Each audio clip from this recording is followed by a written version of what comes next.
Boas a todas e a todos e benvidas e benvidos unha vez máis a Falamos do Noso a todo risco. Un espazo onde a literatura galega se serve quente, sen edulcorantes e con moito que contar. Desde os micrófonos de Radio Allariz continuamos hoxe coa nosa viaxe pola sátira inesquecible de O porco de pé de Vicente Risco. Na entrega anterior asistíamos á ascensión social de don Celidonio impulsado polo poder do diñeiro e a arte da fachada. Pasamos incluso pola capital, por Madrid, pero hoxe o foco vai para outra figura igual de enigmática, o conde. Sí, ese personaxe ambiguo entre o aristócrata decadente e o titiriteiro das almas, que ben podería ser a personificación do demo en persoa, sempre disposto a ofrecer tentacións en bandexa de plata. E falando do demo, nesta entrega non faltarán as escenas de seducción, os xogos de poder entre os corpos e as almas e, por suposto, a política. Ese escenario onde se mesturan ambición, farsa e oportunismo como nun baile de máscaras, porque Risco non deixa fíos soltos. Cada persoa, cada escena, cada frase serve para retratar un mundo onde o amor, o poder e o mesmo a moral son mercadorías que se compran e se venden. Así que se queredes saber máis sobre as loitas amorosas destes personaxes, os consellos do conde ou os recantos máis escuros da política da alma humana, quedade con nós porque isto promete. ¡Comezamos!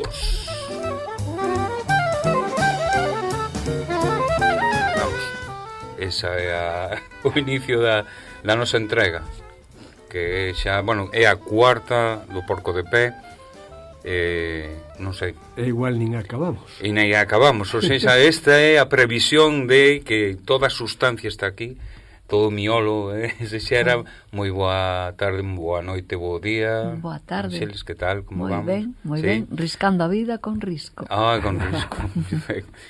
Toño, que tal? Como vai o conto? Ben, estrenando esta recén chegada primavera que sempre aleda un pouco. Sí, aparte de que mantén aquí as voces... Ten algún efecto negativo de vez en cuando.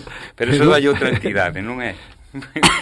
Bueno, non sei se querías apuntar, Toño, algo referente ao visto un poquinho máis puntualizado. Sí, bueno, hasta agora fomos seguindo a pista a este ínclito don Celidonio dende a súa chegada a capital, maragato como era, o seu medre tanto físico como social e sobre todo económico, que é o que xustifica todo o demais e para o que vive realmente.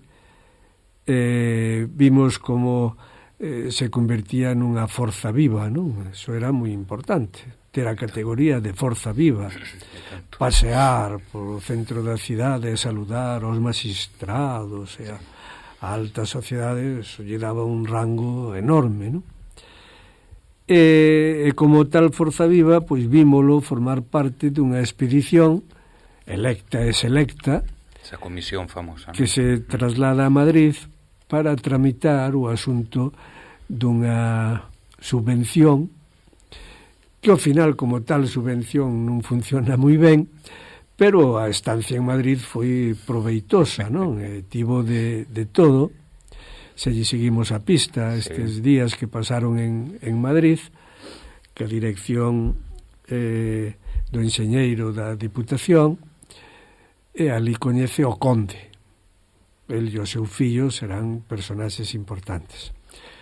Despois vimos o regreso a Ourense, Oira, na novela, que non lle vai nada ben, non?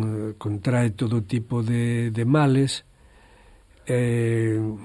os médicos non dan atinado co remedio, ata que aparece outro personaxe fundamental, non? O doutor Albeiros, o polo oposto, ainda que non tanto, non tanto, de Celidonio. Xa coñecimos de Albeiros, ademais xa tiñamos falado, non? Do caso que lle aconteceu ao doutor Albeiros, ca momia de Tutankamón e estas cousas. E o último que viramos é como aparece a descripción das tertulias, sí, nas que aparecía Risco, e os persoeiros que comparecían nesta tertulia, que era un repertorio de tipos interesantes, non? Sí, Moi dispares e ben interesantes. En unha desas tertulias tópase coa Ser das Airas, creo que aí foi onde sí, remataramos, non? Nun sí, diálogo, un diálogo.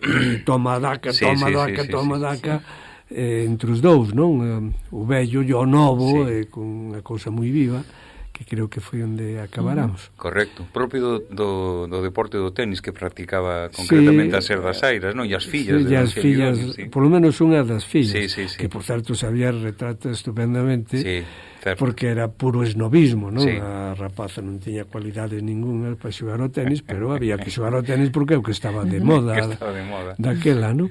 E no cadro do Xavier se ve moi ben como nin siquiera diferenciaba as pelotas de tenis dunha mazá. E ali están misturadas as mazás verdes que as pelotas de tenis tamén verdes, e, bueno, é unha pista para ver o nivel alto que tiña ela deste xogo, non? Entre outras cousas. Seguimos convidando a que fagan acto de presenza tanto os ointes como a xente interesada en todo o percorrido de cadros.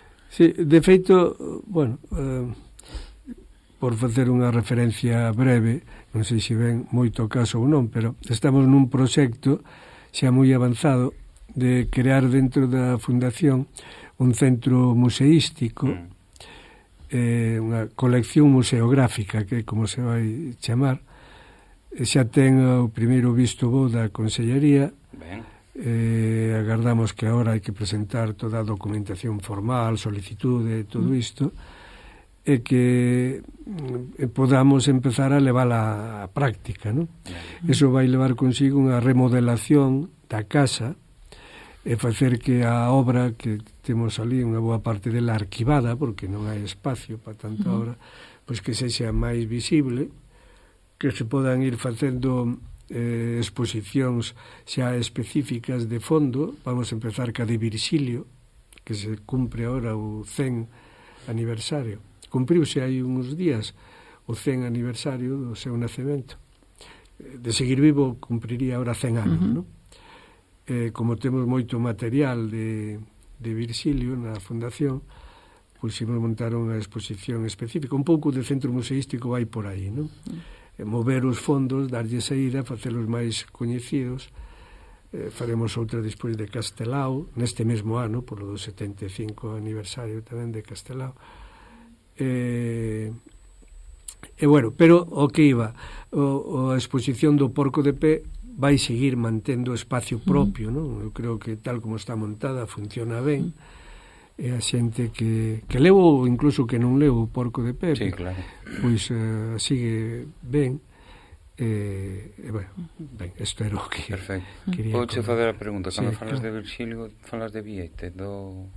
No, Virxilio Fernández, o pintor, falo do pintor. Pintor, pensei que era o fotógrafo. No, falo do pintor que foi membro do padroado da Fundación Vicente Risco, e que morreu, creo que no ano 11, me parece.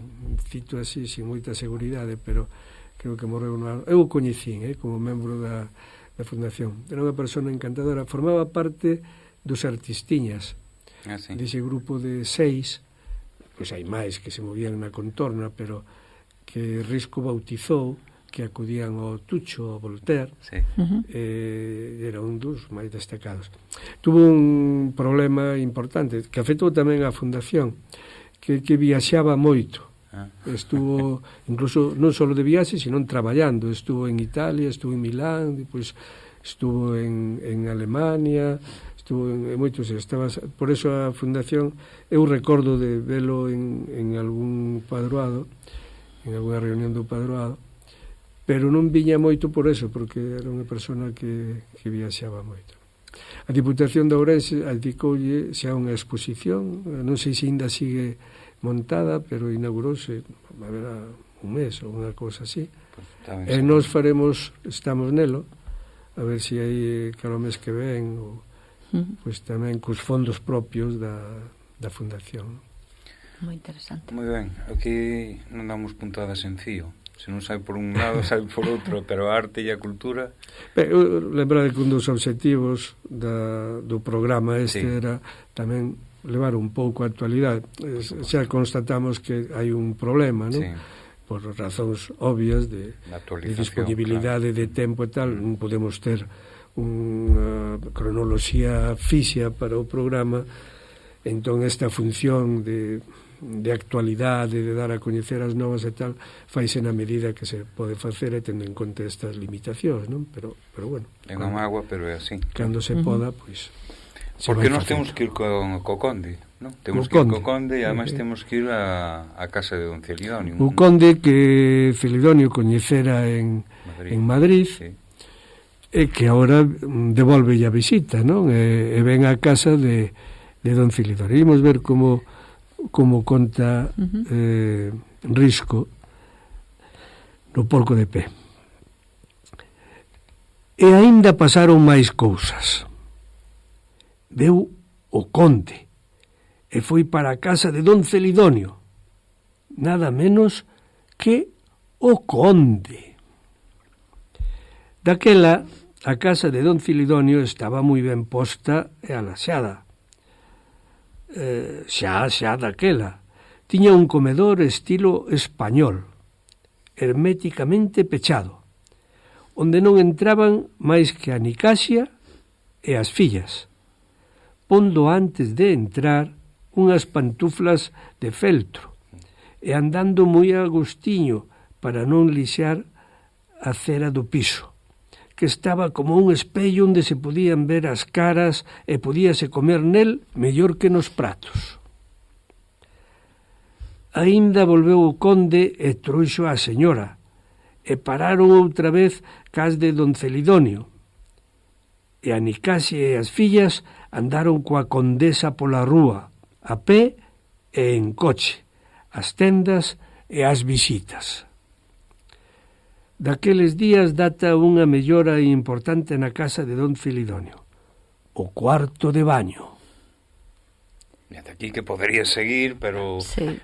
Porque o cuarto de baño daquela era... Moi poucas casas, claro, tirían cuarto de baño, claro. A min chama moita atención isto de o comedor estilo español, que foi o comedor que todo o mundo tivo no momento das nosas aboas e as nosas nais. Todo o mundo tivo ese comedor con esas cadeiras co respaldo levantado en nogal, color nogal. E o aparador tamén. O aparador, ya que é tapizadas en granate. Ese comedor español que estaba pechado a cal e canto, claro, que non sabría, solo para ensinar. Esto de que de cochán estaba tan brillante que se podía comer nel e ver sacar a nel, eso era tal cual, porque se pasaban horas e horas dando cera e abrillantando.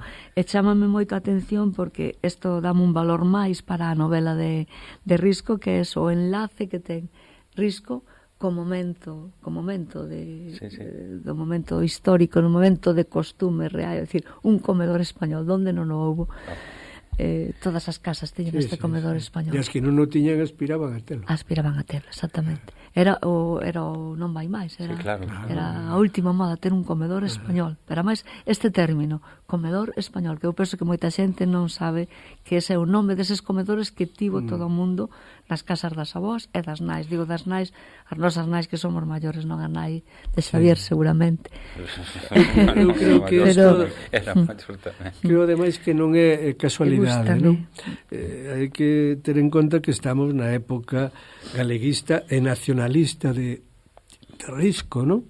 E ao fin e ao cabo está facendo unha parodia dunha clase dominante a que obviamente non lle ten ningún apego, sino máis ben todo o contrario, é a que trata de ridiculizar todo o que pode. E isto forma parte dese escenario de ridiculización, non?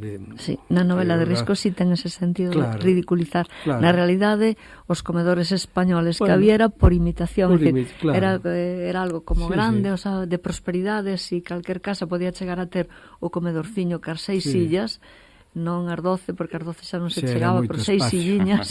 Entonces salía aquel comedor ca aquela mesa brillante, aquel Sí, chan Que se brillante. utilizaba de cando en moito cando. Sí, pero se había outro sitio xa non o utilizaban. Se Claro, había non outra se sala, utilizaba, claro. aquilo era para mirar, Claro, estaba ali claro. resguardado. Aquilo era, mira que resguardado. Pero o Sí, Risco posiblemente o fai con gústame intención, moito. non? Fai con Sí, intención. de obviamente, crítica, porque este comedor español está na casa de Don Celidonio, non na casa de calquer galego. Un maragato, recordemos, Sí, é unha sí, cultura sí, sí, allea sí, tamén, claro. ven Que ven de España, fora. non? Sí, Ven sí, de ven de España fora. e el neste momento estaba centrado en Galicia, galeguismo, non? sí, sí. En Galicia isto non... Estilo español, que Español. seguramente a xente non sabe que eses comedores son estilo español, é o termo exacto, Claro. o que lle dá Risco.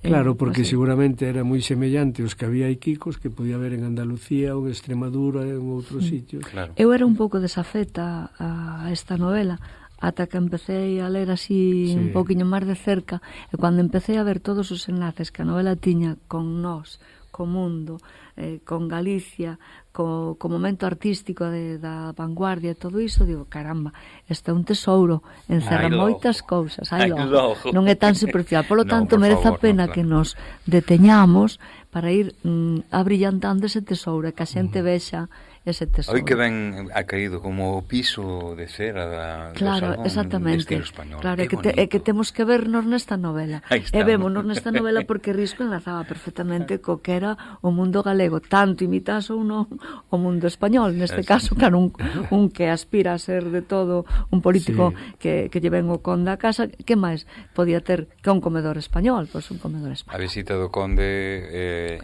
Sí. Claro, o símbolo do ascenso, non? Ascenso, Ele hasta chega a recibir Claro. na súa casa un conde, Un conde, sí, sí, e a sí. condesa. Sí. E ademais a súa muller sale de paseo Sí.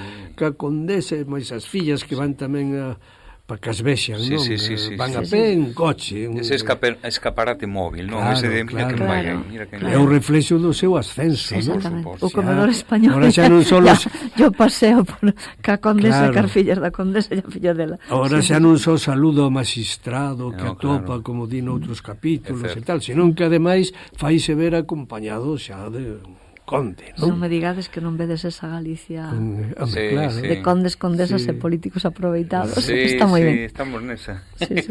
Estamos vendendo iso, Sí. Quero dicir que non deixamos máis que de retratar esa sociedade que ao final, bueno, ese cambio da sociedade, digamos, tradicional, esa sociedade da burguesía e do Sí, sí. capitalismo e o diñeiro, o poder. Facemos algún comentario, xa imos Podemos... o demo. O demo, vamos ao demo. O demo moi interesante. Sí, non? A min gustame moito. Pois veña. O demo. Pois A todo tentación. para ti. Veña. Todo para min, vale.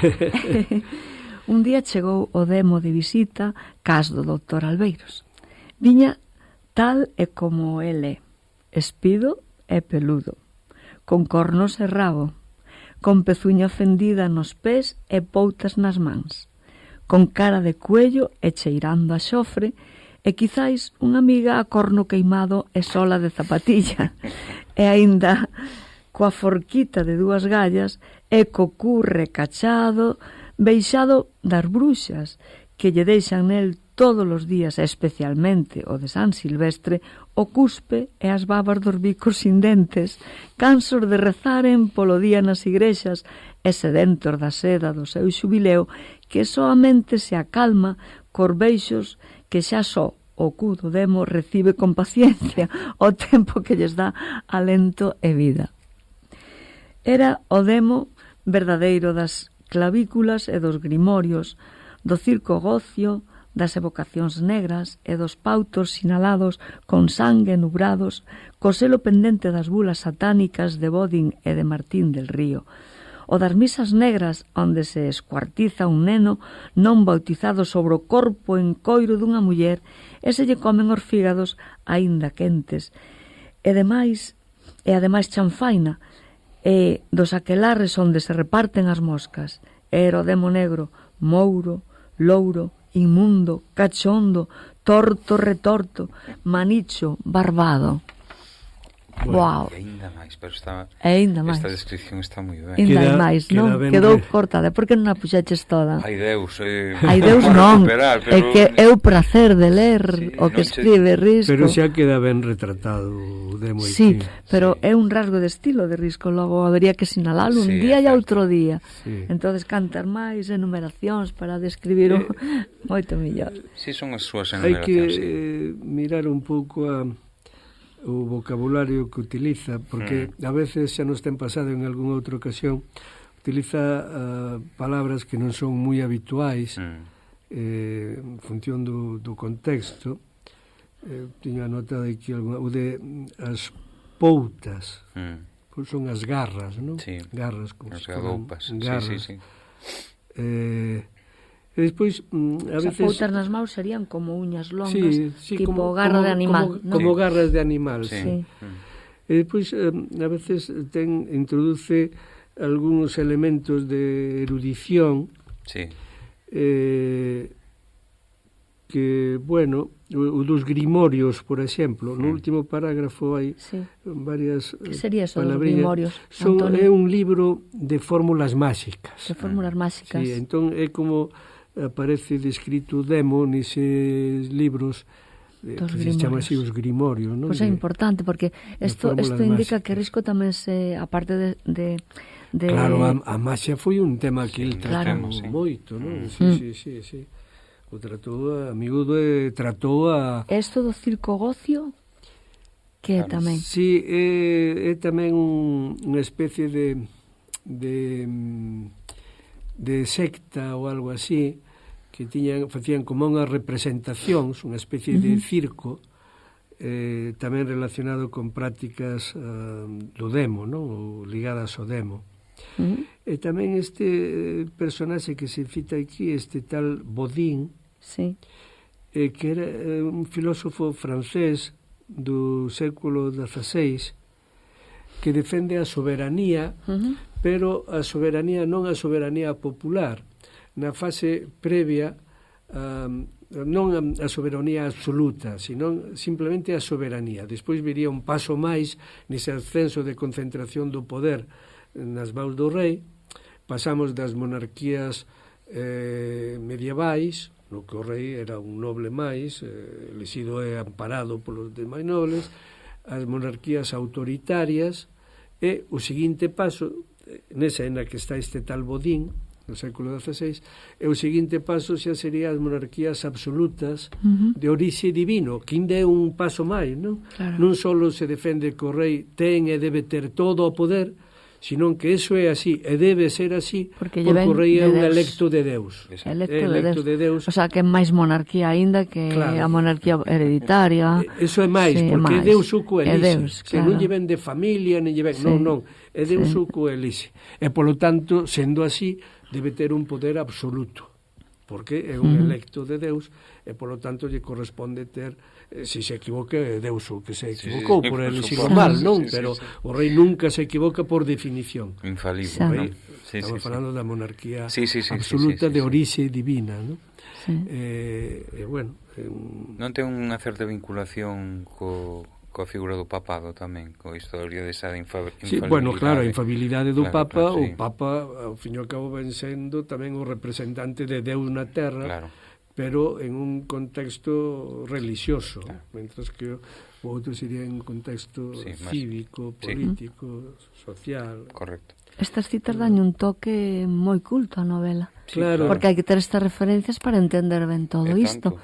Claro, non calquera podería imaginarse o demo este dos grimorios, ou o demo do circo do gocio, ou o demo este de Bodin. O sea, se non sabes quen son, que fan, que se fai nese libro, o sea, que se di nese libro dos grimorios, ou non sempre se entendería este demo que nos describe Risco. Iso a veces pode provocar certo distanciamento, non? Claro. Para o lector do común, digamos, podelle crear certo distanciamento porque, claro, igual o contexto non o acaba de entender moi ben, pero Pero hoxe con isto de ter os móviles a man, de Exactamente. ter internet ao lado, aí o acicate ese, non, ler, cando non entendes algo, abres e dices que é isto do circo do gocio, que é isto dos grimorios, entonces non somente lees, sino que te vas culturizando a través da lectura de risco. É un valor. Os móviles, valor. eu non sei se vos opinades igual, supoño que sí. Teñen certa mala imaxe, non? Sí. Nosos que nos temos dedicado ao ensino, pois a veces os temos criticado e tal. Eu os teño defendido. Na miña clase se podía ter móviles porque eu o autorizaba. Para o uso que se lle podía dar. É unha boa ferramenta. É unha moi boa ferramenta.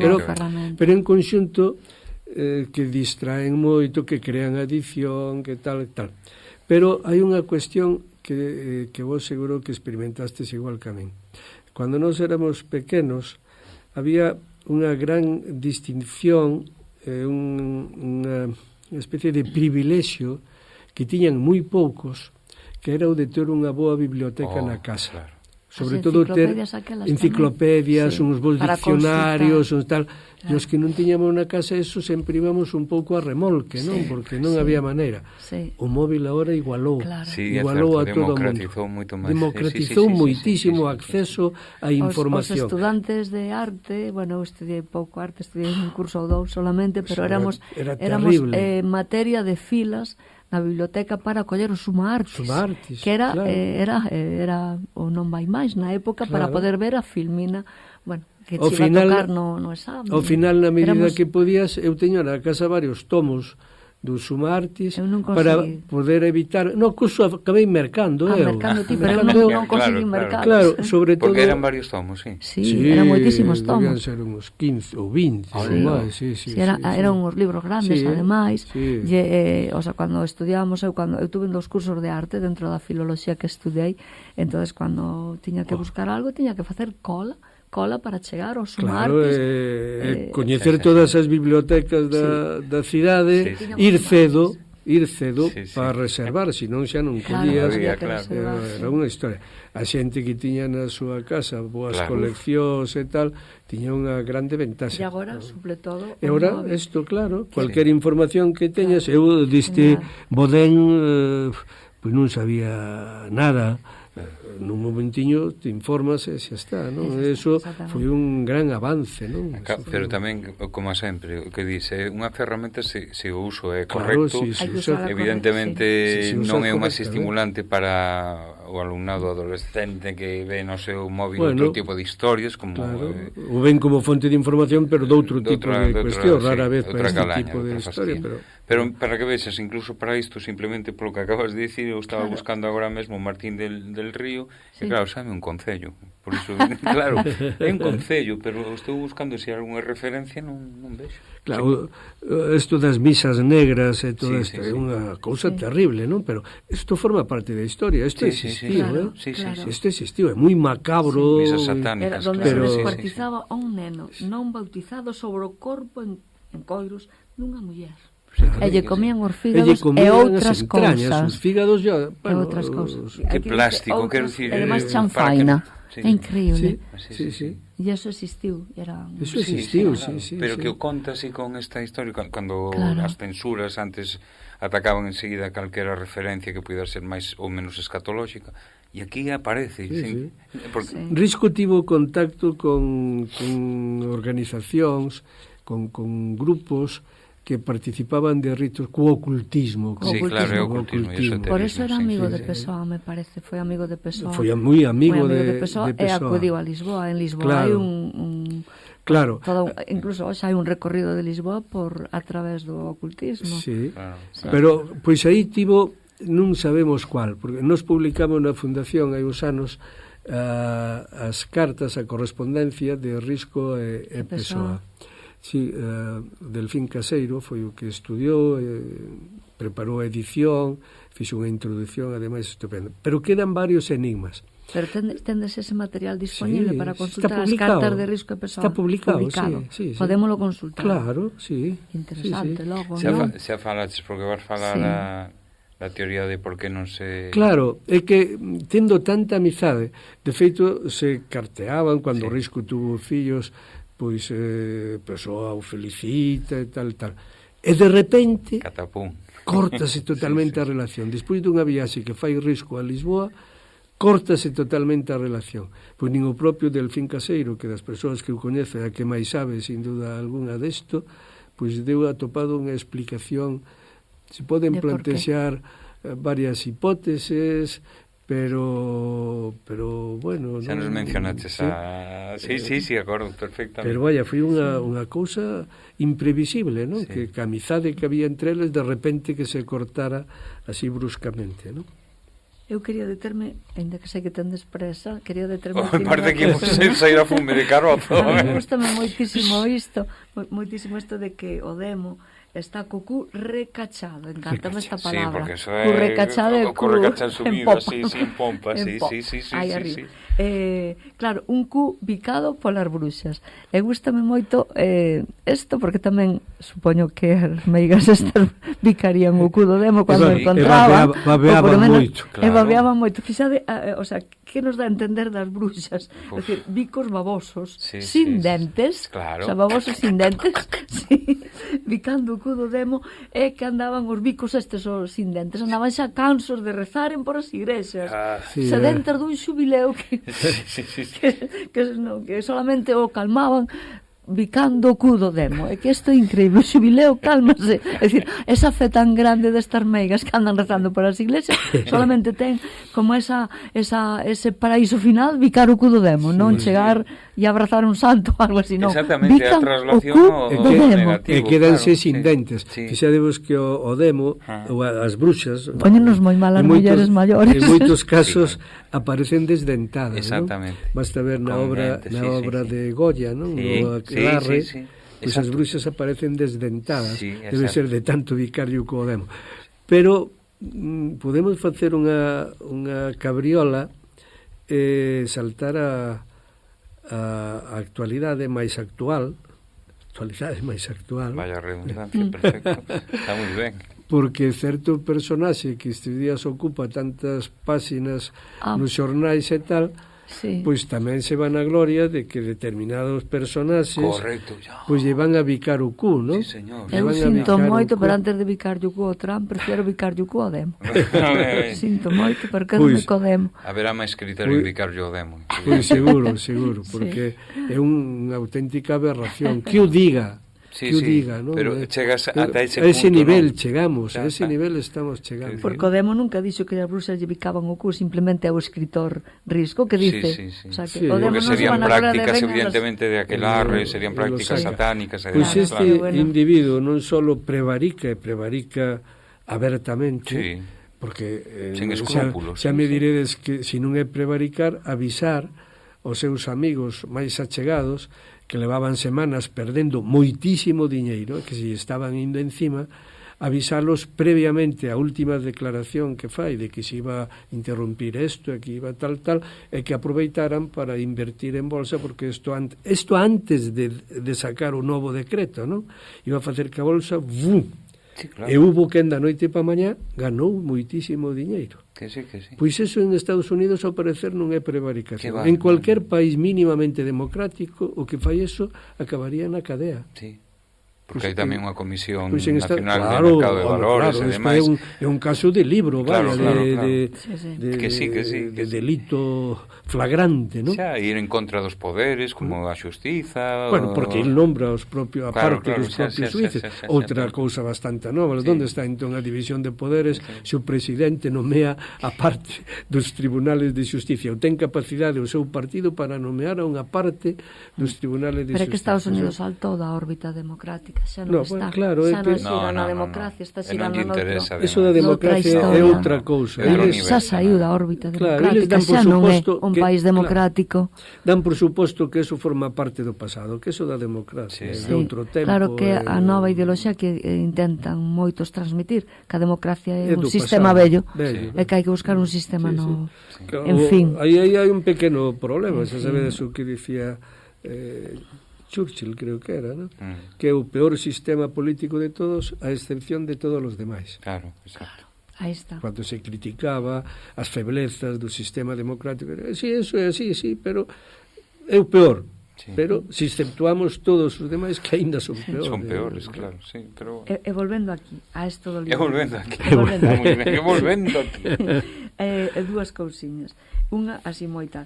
Cando se lê isto de que cheiraba a xofre, ya corno queimado e a suela de zapatilla. Digo suela, non sola. O sea, é que solamente con ler isto hai un cheiro, ese cheiro que penetra no nariz. Isto é puramente sinestésico, se vos acordades das mesas camiña, dos braseiros abaixo, que ias, bueno, eu acordo... Cando a zapatilla quedaba... E ti empezabas, xa retirabas os pés, ou tiñas a unha persoa maior que tiña ese braseiro, e dices, abuela, xa que de aí que se está queimando. É que este cheiro... A goma arde mal e cheira peor. Cheira peor, exactamente.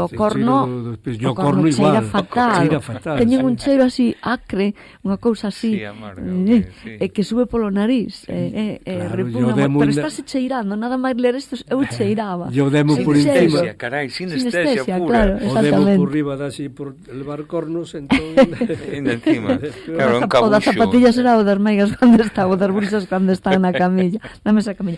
E unha dúda teño, porque hai que aparece, é dicir, o San Silvestre relacionado cas meigas estas, non? Que lle bicaban o cu ao demo especialmente no San Silvestre. Pero San Silvestre é o último día de ano, o último día de ano, claro. De fin de ano. É que no último día de ano, non sei se o sabedes, pero hai que en Galicia, por lo menos hai que en Allariz, as meigas marchaban de Galicia e marchaban para Sevilla.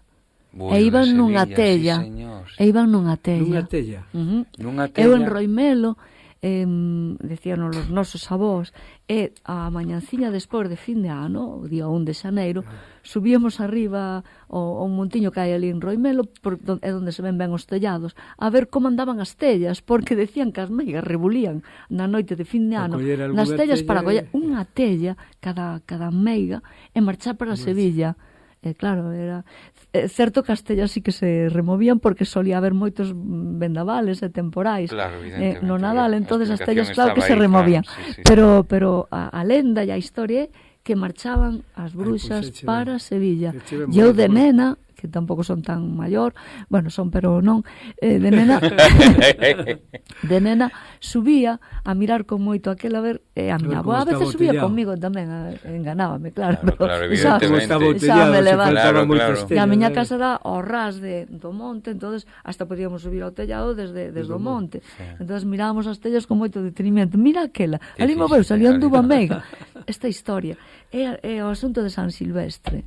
Pero me parece... O que é curioso é que marcharan para Sevilla, dis. Claro, pero o sitio cálido, non van ao Ros do Inserso a Canarias. Bueno, claro, como se foran as andoriñas para baixo, migratorios. Bruxas migratorias. Estou me acordando tamén, mira... O sea, cudas alfombras para viaxar... Claro, non, xurobos que non, ou por lo menos a min os pero sí que hai, a propósito diso, das tellas sí que me chama atención, quizás por esa forma cóncava, como se fora de barquiña, unha barquiña. Pero hai algún relato pequeno destes de Risco, perdón, de Álvaro Cunqueiro, e que aparece tamén unha bella con dotes de bruxa, ou polo menos que aparece polo aire, que é capaz de... Catella. Non unha tella, unha cadeira. Unha cadeira? Sí, pero ti sabes como era Cunqueiro, que tamén era moi... remexía moitas cousas e virabas ata extremos insospeitados. Pero bueno, está ben, é descoñecida iso. É moi bonito isto. E eu indaguei un pouquiño máis, e parece que hai 2 San Silvestres, e un deles, a min é o que máis se me cai para este relato de Risco, que é do século... San Silvestre II, parece ser, do século X ou así, que fixe un pacto co demo, é que estuvo vivindo cunha muller demonia, cunha súcube, chamanlle as demonias, as mulleres demonias. Era un papa ou algo así, porque chegou a ser papa, chegou a ser co nombre de Silvestre II, Papa Magno. Papa Magno. E viviu cunha muller demonia. Tes o século? Non. Século, non teño século. Nada, igual, pero bueno. Hai que buscalo. Sí, vale. Porque ten moito que ver co demo, cas meigas... Entón, de San Silvestre. E a carreira de San Silvestre que sí, o día en lugar de mirar as tellas, agora a xente sale a correr. Eu subí ao monte a mirar as tellas. Claro, sí. Mira que curioso. Pois está moi ben. No, o que falamos da puntada sen fío, está claro que a intertextualidade e as referencias culturais O culturalismo de Risco era impresionante, evidentemente. Claro, eu penso que hai que promocionar lecturas un pouquiño así, é dicir, non quedar solamente no argumento No, de si evidente, apareceu o demo, non sei que, non sei canto, sino que hai detrás desta historia, que outras hai. Claro. Porque detrás dunha historia hai moitas outras que merece a pena descubrir. Pero, claro, temos a sorte de que ven Otoño con toda a información, Exactamente. entón só temos que oye, isto Exactamente. do Bodán, quen demo era? E xa nos dis quen era o Bodán. Andamos, non? Andamos, sí. Transitamos. Parecevos? Sí, sí, claro. Pois agora toca ese demo Tentando, que é un dos labores máis importantes, non? A Celidonia, a tentación do demo feita carne. Foi o demo. O que non lle dixo ao doutor Albeiros foi que viña de falar coa Nicasia e que estivera meténdolle na cachola, sen gran traballo, porque era de cortiza, a cachola da pobre Nicasia, e nela entraba o berbiqui como en manteiga, que debía casar unha das fillas co fillo do conde que remataba aquel ano a carreira de enxeñeiro. A outra xa estaba entruchada coa ser das airas, e non ia mal. Tan ben falou o demo que aos poucos días xa lle gustaba ao doutor Albeiros a filla de don Celidonio, que ficaba xa sen noivo. Entruchada. Entruchada. Estar entruchado.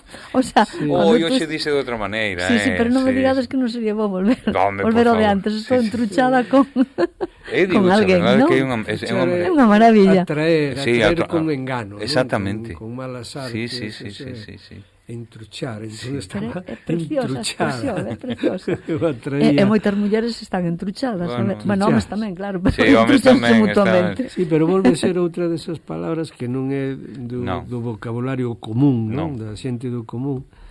Pero claro, aquí por medio metese o Aser das Airas, Claro. o Albeiros, claro, hai que darlle nivel ao asunto, non? Aquí xa empeza a cherar un pouco... Podría decir estaba liada bueno, ou sí, estaba sí, tal, sí. non, pero No, tratándose no, entruchada. desto entruchada Isto xa define era... moito a novela, estas Bueno, palabras. sabedes que é unha palabra castelá. Sí? Claro, porque...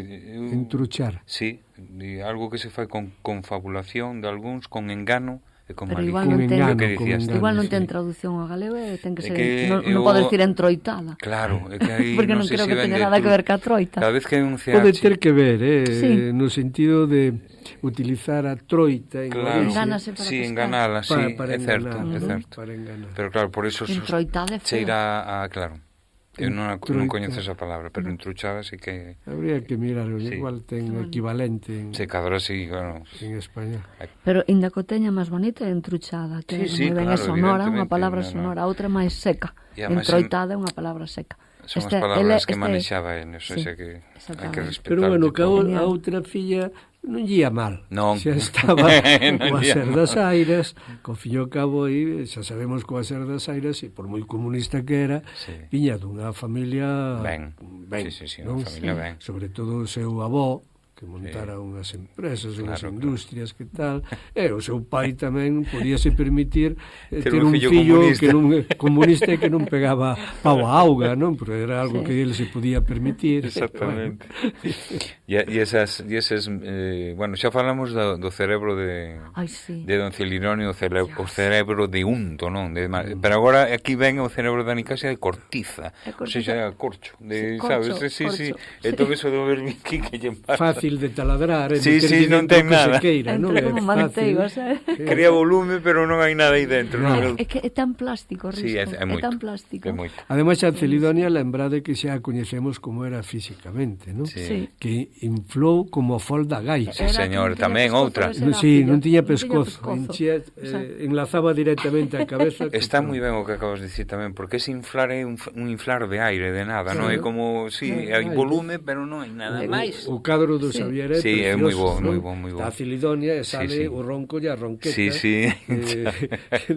do corpo, non? Só tiña que ter aí un... Para inflar. Sí, sí, sí, tal que sí. Moi ben. Genial. Tedes algún comentario máis? No. Se non, pasamos deste demo Pasamos. cupido innecesario que E chaman. dos entruchados. Sí, aos entruchados a política e o amor, non? O fillo do conde é capaz de mesturar destas dúas dimensións, non? Toño. Tócache. O fillo do conde rematou a carreira. O conde cobizou para el unha acta. ia haber eleccións parciais polo distrito de Solbeira. Chegou o conde co fillo. Pararon en casa de don Celidonio. A Celidonia, dende que o amor andaba ás cóxegas con ela, principiaba a transparentar o abril e o maio que levaba no peito. E o fillo do conde era galante e fino, e tan chistoso que falaba igual que falan os chulos de Madrid.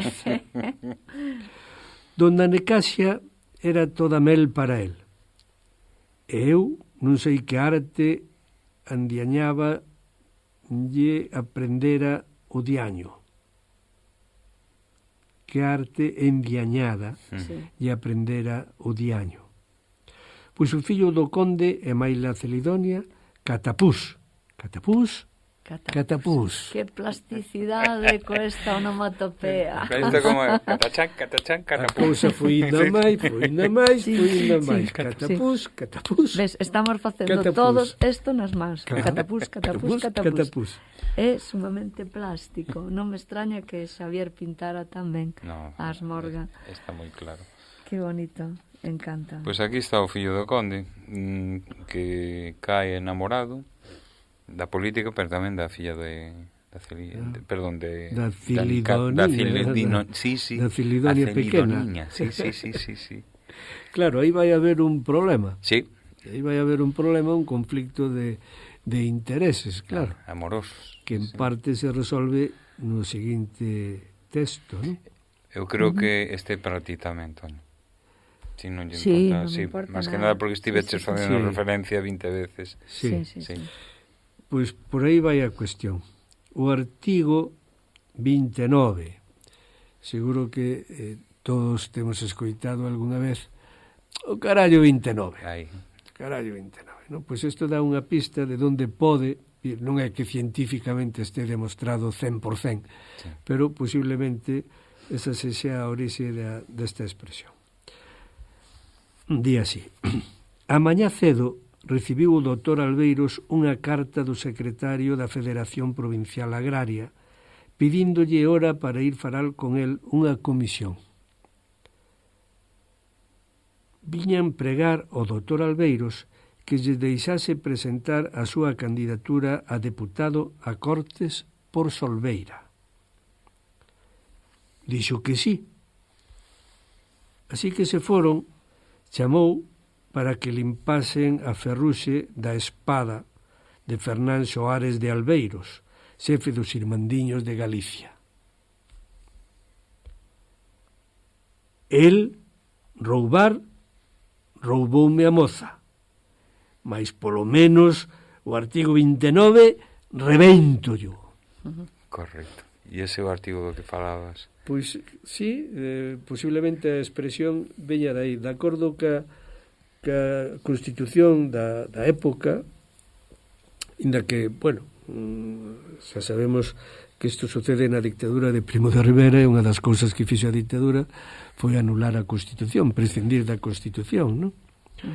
Pero a Constitución, que en activo ou sin estar en activo, establecíase que en período electoral, cando nunha xurisdicción, neste caso a de Solbeira, pero como podía ser, eu que sei, a de Allarizo, a de Xinzo, a de Celanova, non?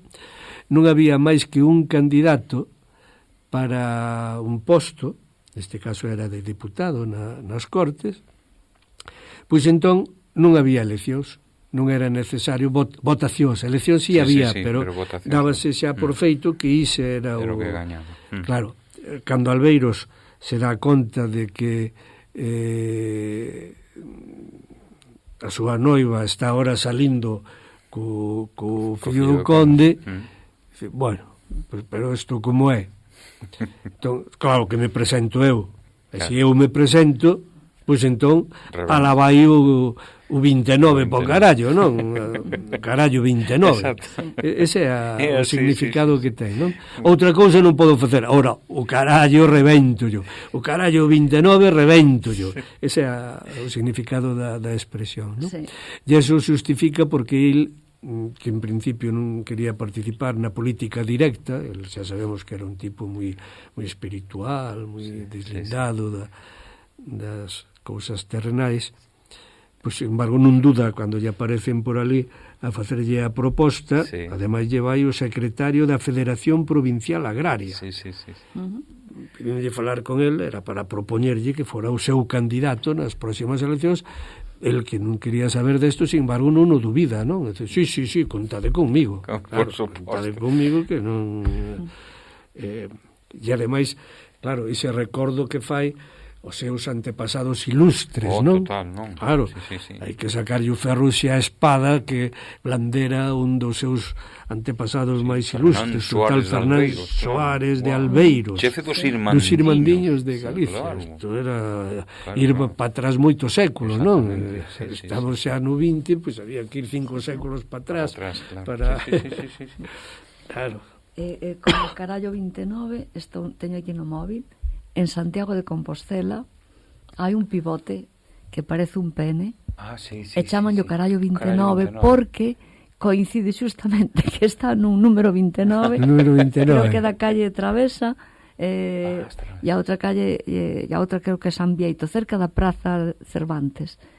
Na parte alta de... Sí, na parte alta. Como este mojón, coincide con número 29, como ten forma fálica, chamanlle o carallo 29. No arranque das Algalias, preto da Plaza Cervantes. Que parece que é unha atracción turística, todo o mundo vai a Santiago, ademais de ir á Catedral Cara a buscar o carallo 29, que ten este doble significado, este símbolo fálico, nesta rúa, máis o asunto. Está moi curioso. É curioso, sí. Está moi cerca da Quintana. Sí. Se sube a Quintana pola parte dereita, pola Parra, pola Casa da Parra, se pasa, hai ali un café ademais que se chama o Cervantes. O café Esperemos Cervantes. que non lle poñan algún o carallo 29. Está ao lado da Plaza de Cervantes, que é onde estaría, nunha das esquinas é onde estaría. Por xa saben. A Plaza de Cervantes, que tamén ten aquilo de ver os pés de Cervantes, non sei se polo fixeron. Non, tú como que non? A mí non, eu non pasei ninguna. Aquí están os pés de Cervantes, levábante a fonte, ti asomabas e evidentemente botabanche toda a agua e xabante choupado, claro. As bromas eran esas bromas. E despois hai unha figura por esa zona que distí, aí xa me quedo un pouco, que é unha das entradas que hai á Praza da Quintana, que hai unha figura pola noite, creo que non vos soa. Sí, unha sombra. Unha sombra. Pero ese máis abaixo. Máis abaixo, verdade? Sí, ese estudiei eu, non sei se algún día como un pelegrín, é como un pelegrín. A torre reflexase na torre, é unha sombra que parece un peregrino. Un peregrino, exactamente. Pero é un efecto lumínico. Sí, absolutamente, pero dá así unha sensación. É nun libro que escribiremos aí atrás, bueno, unha obra colectiva de 3. Eu fixe un estudio entre lendas xaponesas e lendas do Camiño de Santiago. E unha delas é esa, que a imaxe, pénsase que a imaxe de alguén que morreu no camiño, que fixo o camiño porque matara a seu pai ou algo así, e despois matou tamén o noivo dunha muller que quiso forzar. Claro. Entonces, quedou condenado a quedar preso ali sempre e a súa sombra aparecía continuamente. Porque veu para redimirse do crimen de seu pai e no camiño cometeu outro crimen, neste caso amoroso. Entonces a redención, que ademais o pai colaborou a que non fose redimido e condenou no propio pai a que fose permanentemente a sombra do peregrino de Compostela. Nesa obra na que estás falando, na que interviñeches como autor, hai esa foto, creo, ou estou quizás alucinando. Estou alucinando. No, dá unha sensación de vela. O libro pode ser. Un día traereivos un exemplar. Xa non lo prestaste. Sí. Bueno, pois aí, porque o libro está todo con fotografías de Yasuhiro Yasumoto. Sí. E se ve, polo menos a Quintana, esa parte de aí. Está debaixo da torre, na esquina da torre, e aí é onde se ve polas noites, é un efecto lumínico, pero, bueno, ten unha historia bonita. É moi bonita, sí. Impresiona. Moi ben, pois... Seguimos? Eu creo que sí, se che parece ben.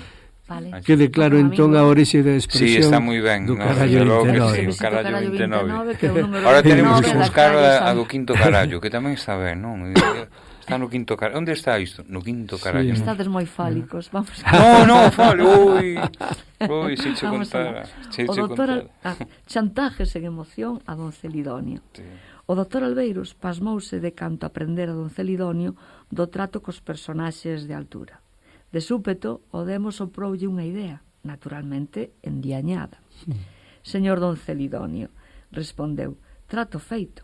Vostede cásime coa súa filla Celidonia e eu retiro a candidatura. Agora vostede é quen ten que responder. Doulle 3 días. Don Celidonio xa non puido dar fala. Pillou a bimba e beixou os tombos polas escaleiras abaixo como un porco escorrentando polos rapaces, treméndolle o bandullo e dándolle voltas á testa como un rodicio. O doutor Albeiros estivo para sair atrás del berrándolle. Coch, coch, coch. Coch. Que bueno, Coch. non mato Coch, Cando liberamos cochos. os porcos. Coch. E o de Quiro tá. Quiro. Non, eu escoitaba máis. Quiro tamén se... Sí, Quiro tamén tá. Quiro, E o era coch. Quiro moito máis. Coch. Mira, outra Home. vez as onomatopeas. Sí, en absoluto, risco, sí. que bueno. Catapús, Sonoro. e coch. O sea, que temos claro. sinestesia, temos sonoridade a tope. Sí. A Sí, e literación. a imaxe de Celidonio baixando Sí. polas escaleiras, Bom. dando voltas Sí, como sí. un rodicio. Sí. Que, o que máis nos pode referenciar é eso de dar volta, non? Sí, O rodicio que está sí, continuamente está dando dando voltas voltas, para sí. ver a roda do Tremendo muiño, bandullo, non? tremendo bandullo, perra Yo, grasa, debía bandullo, ter no claro. bandullo porque lle termina baixando as escaleiras, plom. Como un flan, como en xelatina, non? Con a xelatina, clon. Clon. Sí. Aquí faltaba eso, baixando, clon. Clon. Sí. Bueno, De todas formas, o Albeiros... Como un pouco escorrentado Sí. polos rapaces, baixaba por as escaleiras. O Albeiros tampouco é tan puro e tan... Non, está claro, que o humor como distorsiona, parecía, non? De feito, é que hai unha claudicación Absoluta. clara, Sí. non? Pero Sí. falamos digamos, da tentación do demo aí, non? Claro, Porque claro, botamos a o culpa demo aquí. é o que yo estuvo Pero está metendo aí, na claro. cabeza, como tiña que actuar Evidente. para recuperar a Celidonia filla, non? Sí. Que intención tería Risco de meter o demo? Bueno, o tema de Risco hai que lembrar que é o primeiro biógrafo do demo. De feito, hai unha obra dil, Satanás, Historia del Diablo, que agora está traducida a galego, que é a primeira biografía que se sepa do demo, non? Sí. E o demo cita en moitas ocasións, escribiu moitas obras, moitos artigos sobre... Pero esa sobre concepción do demo non tan, quero dicir, ainda que maléfica, pero non tan maniquea de o mal fronte ao ben, porque o demo... No, e lo No. fai moi humano, Claro, ademais, por iso, non lle claro. dá características. ou en todo caso animaliza un pouco, pero non é unha Sí, cuestión do pero- demo o demo do inferno das... No. No, claro, esa historia máis máis cristiana. humano, cheira un pouco mal. Sí, eso sí, a cheira xofre, así, pero bueno, porque é onde reside, Claro. nos interiores da terra, non? Claro. Claro. Busca sempre recubecos para Sí. facer cousas que pola vía normal non se poderían facer. Exactamente. Neste caso, recuperar a moza, Sí, non? sí, Que se sí, marchara co fillo do das Airas. Bueno... Sí, non sei, se vos parece, facemos a última ou penúltima, sí? Sí. Sí. Que será esta decisión que funda don Celidonio, porque o medo que ten a Nicasia é criminal, está claro.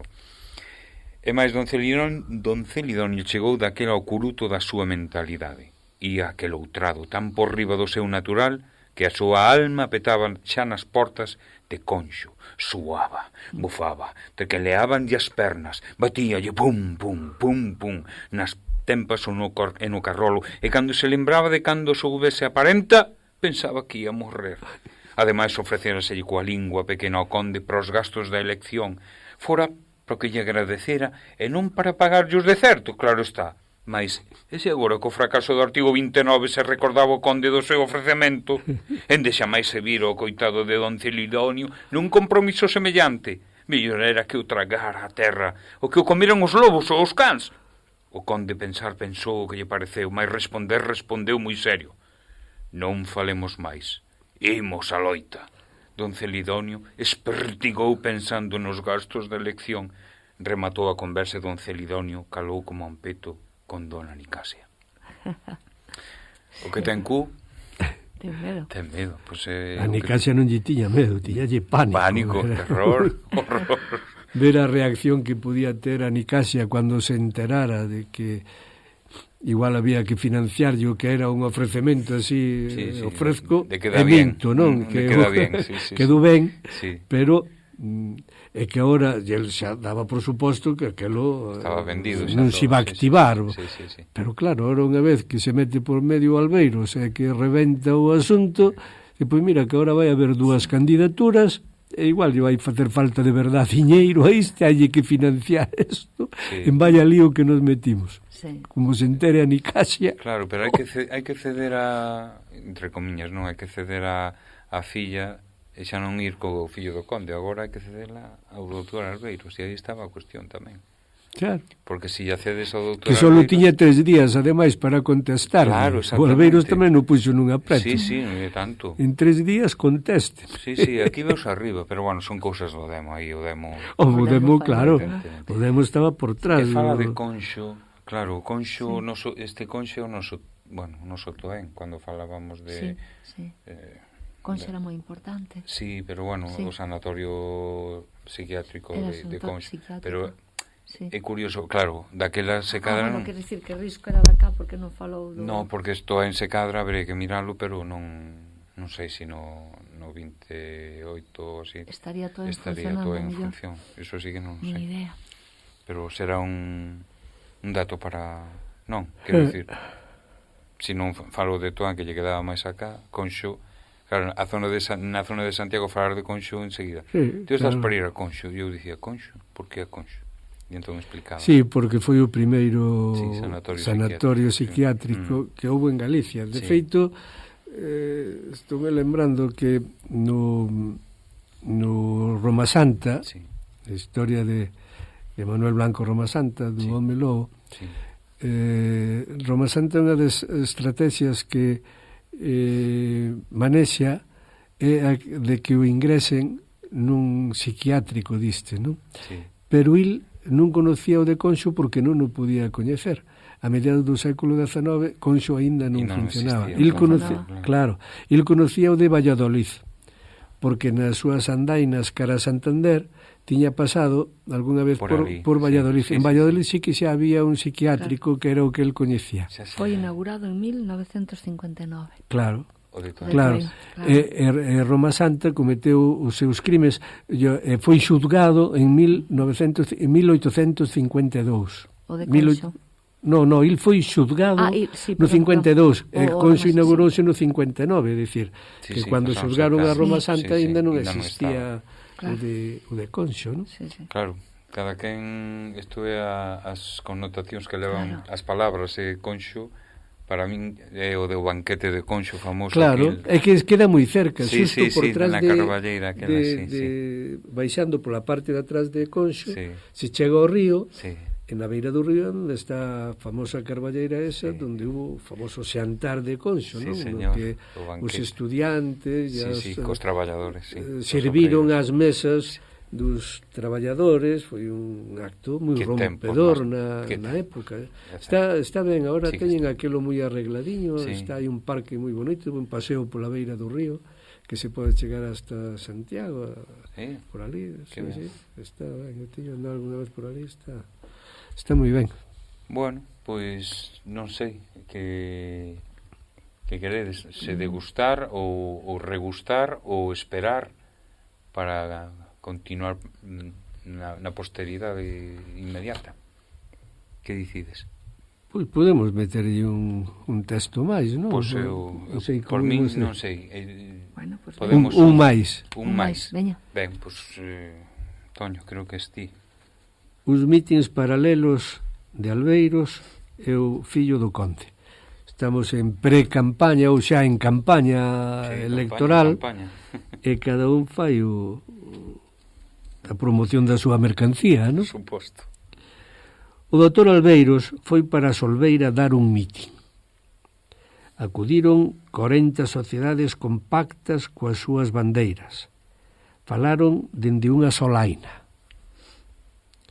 Houbo aplausos, vivas e morras. Houbo doces, licor café e aceite de anís, que son os elementos cal non outros para mover o corpo electoral. Houbo 3 ou 4 chispas moi boas, entre elas a do abade de Grandimil, que lle deu apretas e beixos ao doutor Albeiros e ao abogado Coxo, e queríaos levar a súa parroquia a tomar a espuela. Tamén o fillo do conde deu un mitin. Houbo aplausos, vivas e morras. Houbo emparedados, xamón en doce, flan, testa de porco bravo, biscoitos de Monforte, tartas de Allariz, roscón de Tribes, bica manteigada de Castro Caldelas, encomendas de Bayona, boleardos de Tui, roscas de Silleda, melindres de Ribadavia, nabos de Lugo, xerez, moscatel, tostado do Ribeiro, Porto, Madeira, champán, coñac, chartreux, benedictino, curasao, cúmel, María Brizar, charrebrandi, ponche ruso, xenebra, oxén, marrasquino, tira para diante, vodka, licor café, cumis, saqué, café, té, mate, chocolate e habanos. Que maravón. Cousas. Está moi ben. Non me digades. Son os 2 meetings. Sí, pero a comparación é clara, non? Claro, as viandas do doutor Albeiros Licor café e aceite de estaban anís. limitadas, movían o espírito electoral, pero estaban limitadas. Estaba moi limitada, a parte do licor café e o aceite de anís, pouco máis. Sí. Moven moito o corpo electoral, pero ainda así houve algunha chispa boa. Sí. Unha chispa boa. Entre elas a do abade de Grandimil. Mirad o que dice, tomar a espuela, que coido que tomar a última. A última, sí, sempre sí, sería. claro. Sí, eso ainda se mantén. Sí, na fala popular, sí. A espuela é sempre a última, non vamos a meter a espuela. Sí. Eu supoño que o último que se fai, non? Antes de subir ao cabalo, poñer as espuelas. Sí. O último que se fai. Entón, quere dicir, o último. Sí. O último. Bueno, genial. As espuelas é o picos, o sea, sabedes, non? O pico este que Sí. se pon A estrela está para acirrar o cabalín. para avivalo. En gallego del bueno, do lo siento, é la espora. Claro, o mitin do fillo do conde tampouco que ver, tamén houve aplausos, tamén houve vivas e morras, non? Sí, claro, claro. Pero despois as viandas e sobre todo as bebidas que aí circularon dunha amplia zona. Sálense hasta do país, porque vai ao Porto, a Madeira, coñac francés, Chartreux, supoño que... Pero que son os doces son de acá, son de Monforte, son de Allariz, de Tribes, de Castro Caldelas. Tira para diante. Tira para diante, eso que era? Tira para diante. É unha bebida, pero... Ou unha combinación, non, pode ser. Igual é un cóctel, unha especie de cóctel ou algo así. Porque había o Tumba Dios. Tumba Dios en Santiago. En Santiago chamanlle así, que é o licor café con aguardente. Chegando xa ao Obradoiro, bueno, ao cruce do Obradoiro, estaba ali, de feito ali era onde de alguna forma remataba o circuito clásico. O París-Dakar. Sí, o París-Dakar, que tamén se chamaba a veces, non? E o Tumba Dios porque daban un cóctel, unha especie, unha mesturanza que era moi forte. Amarrabas aí. E por eso lle chamaban o Tumba Dios. Eu hai algunhas das que se citan aquí que nin me soan, xa non porque non as probara, sino porque os brandis, María Brizar, sí, que é unha cousa dulce, unha bebida dulzona. María Brizar, que este o que chaman por ali, non sei por Pero hai outras que o benedictino, supoño que é o que fan os de Oseira. Sí, pode ser, benedictino, claro. Pero depois hai outros por aquí que non... O cumeles... Ponche ruso... Eso, cumeles, O xen... Sí, o gen, que chaman, debe ser como unha especie de bebida alcohólica, o gen. Non sei se é unha aguardente, non me fagas caso, pero o gen, sí, un gen, sí. A mí o único que me soa é un pobo que hai aquí ao lado do río, indo en dirección a Celanova. Sí, pero debe haber un gen andaluz, agora... Bueno, igual que o jengibre, o este, non sei. Vai por aí, non? Que tanto tomaban os impresionistas. Sí, pues pode ser, sí, pode ser. Marrasquino... Ni idea, isto habría que... Non sei por que me sona a norteafricano, non? Sí, por aquilo de Marrakech, non, de Marrocos, e tal, pode ser. Tira para diante, se dixe vodka, bueno, eso xa é máis ruso e tal, licor café, este sí que é do país. Sí. Kumi existe tampouco. O sake sí, o sake este sí que é xaponés, non? É xaponés, é un destilado un fermentado do arroz. Sí, arroz fermentado. Dá un licor non demasiado fuerte, pero os xaponeses o toman, ademais o toman frío, o toman morno e o toman quente. E o toman a cualquier hora do día. Sí, a min chamoume moito a atención ver na porta dos templos xaponeses uns bidóns metálicos pequenos, parecidos a estes das cervezas, das cañas. Sí. E preguntei ali a uns amigos xaponeses que iban connosco, isto, como xo levo visto en varios templos por aí, son ofrendas. Ofrendas ao templo. Os fieles, digamos, non? Pois lle ofertaban con sake. Aquí pon sake, non sei por qué, ali din sake. Sí, claro, sí. Sake. Eu toman, xa digo, tanto frío como morno como quente. Sí. Pero non é lambón, non? Non, nin siquiera ten moita graduación. Bueno, si tomas unos cuantos, pues... Bueno, pero se subirá a la cabeza, entonces... Débese ben. E había puros habanos tamén. Sí, además, esa con chocolate... E Habana, ese é o toque de distinción. Totalmente. Puros, dos da Habana, que daquela ainda tiñamos Habana. Antes do 1898. No, pero este é posterior, pero bueno, se supón que bueno. Cando tiñamos a Habana, non? Que era un... Bueno, pois casi deixamos as eleccións medias preparadas. A ver quen gana despois. Pero claro, o próximo texto que veremos o próximo día xa se complica a vida a Celidonio, porque isto do préstamo diñeiro que igual hai que prestarlle ao conde e supón unha situación moi complicada. Necesitamos un conflito tamén, senón todo é... Bueno, pero xa temos bastante avanzado todo isto. E a partir de ahora, pois xa vai ser alcalde, xa pasa de porco amarrado, e xa é a grande autoridade, non? Sí. Bueno, imos respirar un chisquiño.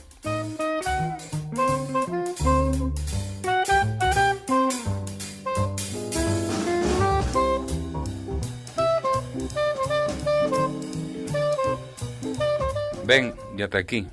Con eses aplausos, eses vivas, e eses vivas, non imos dicir morra, non? Sí. Bueno, por poder... Vivas e morras. Porque... Sí, pero estaba pensando en que eso, é que ese sentido positivista de que, veña, aplausos e vivas, esa enerxía en positivo, pois imos deixalo ata aquí, xa temos medio, non spoiler, porque xa o spoiler está feito desde que sabemos quen é o porco de pé, pero, pois, o de sempre, emprazamos vos para seguirnos, para continuar en Radio Allariz e continuar falamos do noso A Todo Risco. Despedimos a Ángeles Ata a próxima, Ángeles. Ata a próxima. Mellórate, por favor. Sí, estou ben. Estás ben, bueno, sí. Falar de risco sempre Alegra, revitaliza, non? Alegra o corazón. Por sí. suposto, Toño mesmo. Pois o mesmo, a ver se xa a primavera recupera tono, porque parece ser que vamos ter uns días algo atravesados. Pois sí, parece que sí. Pero se recupera tono e seguimos con estas historietas tan xugosas. Pois sí, algo que mellor que o zume, incluso de laranxa, que queredes que vos diga. Desde aquí nada máis que iso, un saúdo e que veñades canda nós para escoitar a Risco, os porcos de pé, a todo risco. Chao.